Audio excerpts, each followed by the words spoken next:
Hello and welcome to the Power of Charms interview series. I'm Kay McDonald and I'm your host, and I'm so happy to have Debbie Howard back with us today. We interviewed Debbie in 2020, right at the beginning of the pandemic, right when we launched our series. And Debbie is a caregiving expert. She's also, of course, used charms for her conferences and as giveaways. And so, that's our connection, our major connection. And she reached out to me because she needed some new ones. And I said, well, Debbie, what's up? What are you doing? What's new? And she told me so much. I was like, oh, we have to tell the world. So Debbie, let's start out with you giving us a quick recap of what's been going on and what your focus is right now. And then I think you're launching a new program. So we'll get into that. Okay, well, thank you so much, Kay. And it's always a pleasure to talk with you. And I'm just so happy and pleased to report that in the world of caregiving, and we're talking about family caregiving, we have better awareness than ever because of the pandemic. So we can thank the pandemic for that. We have more companies interested in helping their employees who are caregivers of older adults and other people in their lives. We have tax credits and other ways of paying for caregiving starting to emerge. The U.S. even issued its first national strategy for caregiver support at the end of 2022. So that was pretty exciting and a great step. Some great progress has been made. Yes, absolutely. Yeah. It's obviously it's a difficult area, and we struggle obviously, and caregivers struggle every day, and there needs to be a lot more. But I think the momentum is very positive. Well, and as you explained to me, Debbie, caregiving can be your elder parents and it can be your young child. A lot of people are sandwiched in between. All of us are going to face caregiving challenges in our life. So, and it's one of those kind of unspoken things. And you've brought a lot of awareness to the industry. So I want to thank you for that. Well, thank you, Kay. There's a hidden army of people like me out there. And I'm honored to be part of that. But there are many, many people like me out there doing podcasts and newsletters and courses and conferences. And I really am quite excited by the space and what I've seen happen in the last 10 years. And you also have a program on Clubhouse, is that correct? I do. I co-host 2 shows on Clubhouse. That's an audio only format. So it's just like listening to a podcast. The 2 shows I work on are on Tuesdays and Thursdays. Tuesday is called News for the Ages. And that's a great news feed if you're in the longevity and aging business, and onward into caregiving, where we review recent news articles in that space. So you can pick up all your talking points for 1 week in one fell swoop, which is great. And of course, that's good for me too, but it's great for our listeners as well. And on Thursdays, we do what's called the Age-Friendly Product Alliance. And in that room, we talk about themes every week. So we'll talk about smart home products, talk about telehealth, talk about remote patient monitoring, caregiver-friendly products. In the month of August, which is Wellness Month, National Wellness Month, we've done a wellness-focused room or show every week. So we've talked about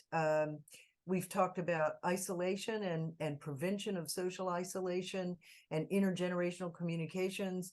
We're talking about fitness and nutrition tomorrow, and we're talking about yoga and meditation at the last Thursday in the month. Sounds like you're covering the gamut. But I have a question for you too now. Every time.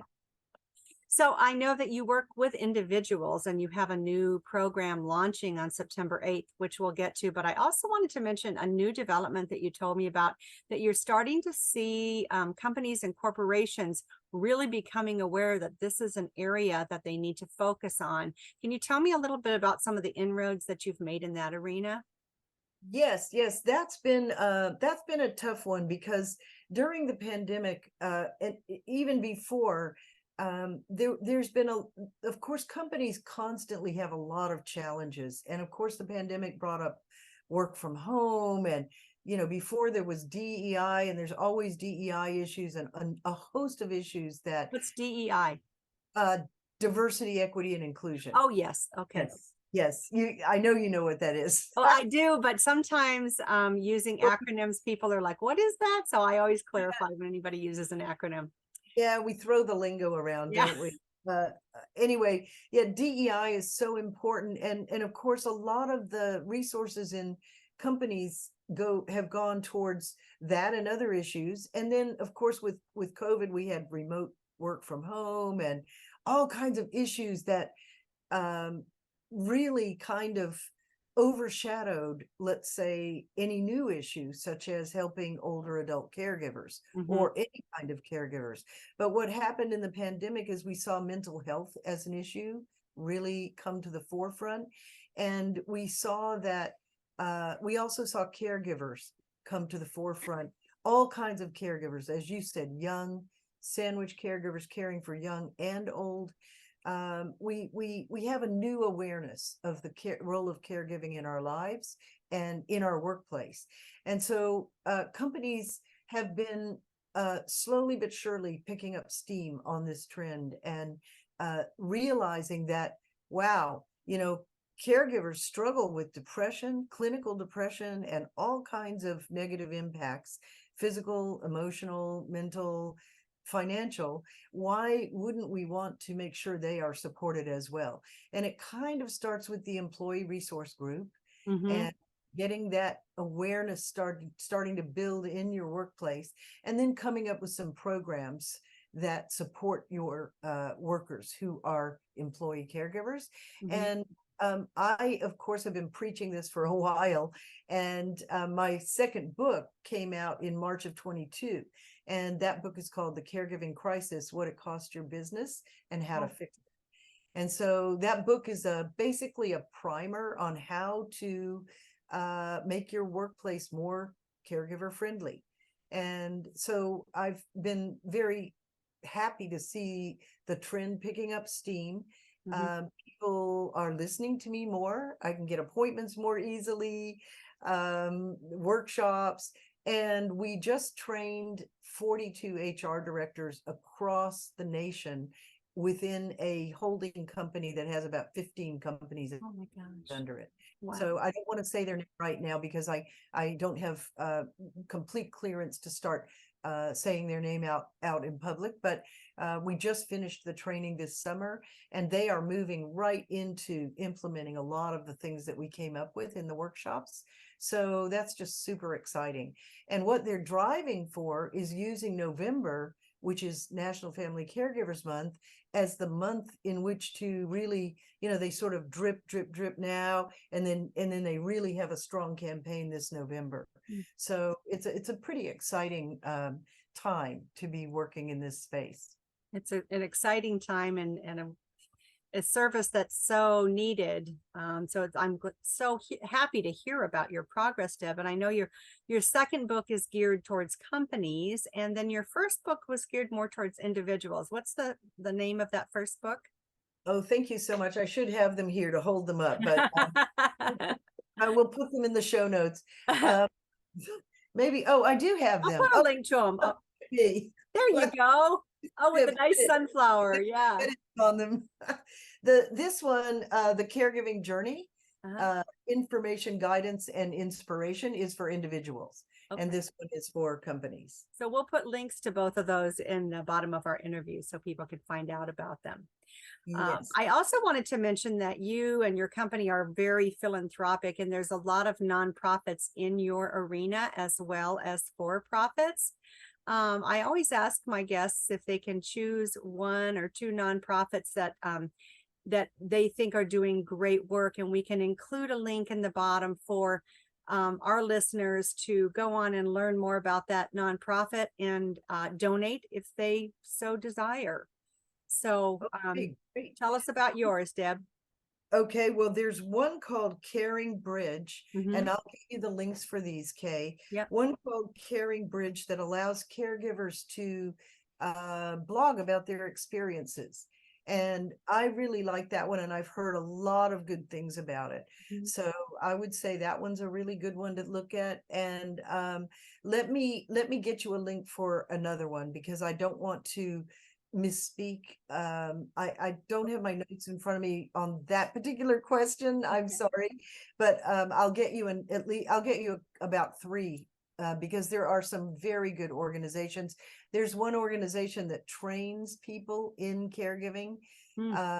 There's there are some dementia and Alzheimer's groups that are amazing, and I really would love to just let me just do a little bit of make Okay. sure I get things Super. right. Send that over. We'll add it in. So let's wind up our fast talk here with information about, you have an upcoming program that starts September 8th, and I'm going to be in it. I'm so excited. So tell us about that program. Oh, thank you so much, Kay. And we're delighted that you can join us. One of the things that we learned in doing all of this work with individuals is that planning is really, really critical. And we know that most people don't have a good plan, because most people don't like to talk about this. This is a very difficult subject. Nobody wants to talk about it. Really talking about dying. And so, that's why it's so difficult. And so what we've done, my partner and I, Deborah Harlow, under the brand Women Who Care, we have done some podcasting and things like that. So there's a brand there. Under the Women Who Care, we do the Easy Self-Care Challenge every January that is free. And this course will be a paid course. It'll be a 5-week course, 1 hour a week, starting September 8th. Easy assignments, because we know people are really busy. And our whole goal here is to open people's minds to what needs to be in your plan. What are we have checklists, we're going to talk about all the different areas of it.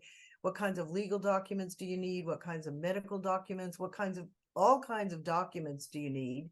And also, what kinds of discussions do you need to have with your loved ones? And at the end of the course, you can imagine, Kay, that we can't get all the way through to the plan in 5 weeks.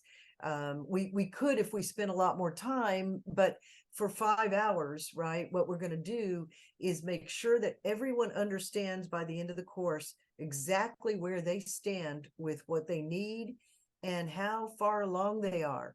Like, are they a third of their way through their checklist? Are they halfway there? Are they 3/4? Some people will be further than others. And some people will be at the very beginning. But at the very least, you will know where you stand, and you will start 2024 knowing exactly what you need to be doing and looking for. And you can even use the holiday periods for discussions with your family to help start filling in those blanks. And the one thing we absolutely want everyone to walk away with, because we know it's so important to walk away from a course with something that you can really touch and feel, is an emergency plan. So we want everyone who completes the course to end up with an emergency plan, so that you know what's going to happen if your mom falls and breaks a hip. What happens? God forbid. But I have an aging mother, and we have started these discussions and actually have gotten quite far, but I know that we're missing some things. So I'm really looking forward to your course, and we'll put all the information for the course in the details after our interview. But Debbie, I just want to thank you so much. I'm so proud of you and so inspired by the work that you're doing and the awareness that you're achieving for this very, very crucial caregiving challenge for all of us. So thank you so much. And we'll stay in touch. And I look forward to taking in your course and implementing it with my mom. Okay, well, thank you also, Kay, for your wonderful charm bracelets. And I love those awareness building bracelets. They are so great for me at conferences. Like, everybody just swarms my table because I have really great, bands, giving bands.